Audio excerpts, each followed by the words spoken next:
for continuing to support this show.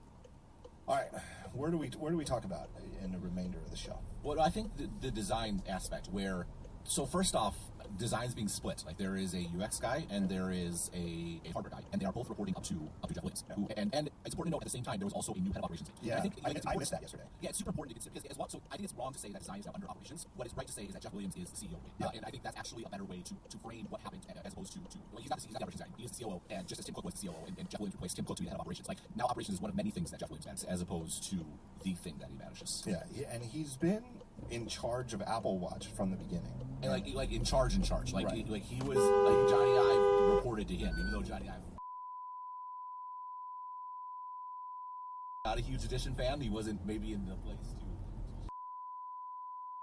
The idea, my point that I started at the very beginning, that I feel like anyone, you're not leading the organization. Like you like yes, they can come and talk to you and consult with you, but like it's intense. Being an executive for Apple is extremely intense, and if you are not in the middle of it, in the thick of it, every day, you are not. Let me take a break here and thank our next sponsor, and I'm going to go, and then I'm going to go into a humble brag anecdote. So put a pin. I get one. You get one. APRÈS-VPN. Look, maybe you think no one wants to steal your data. Maybe you think hackers aren't looking at your data, looking at your network traffic.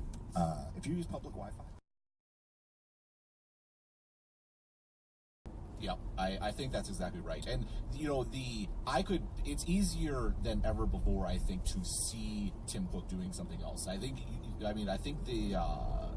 his passion around this privacy issue, I could definitely see.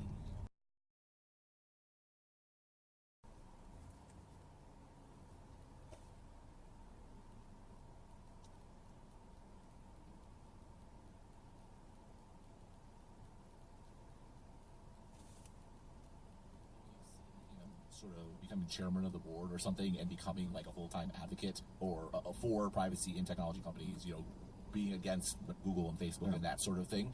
He's constrained and limited in what he can do as Apple CEO, and despite the fact he's pushed the line as far as he absolutely can. And again, this is not a judgment call on either side saying it's good or bad, but it's clearly going on. It's something that clearly drives him and animates him.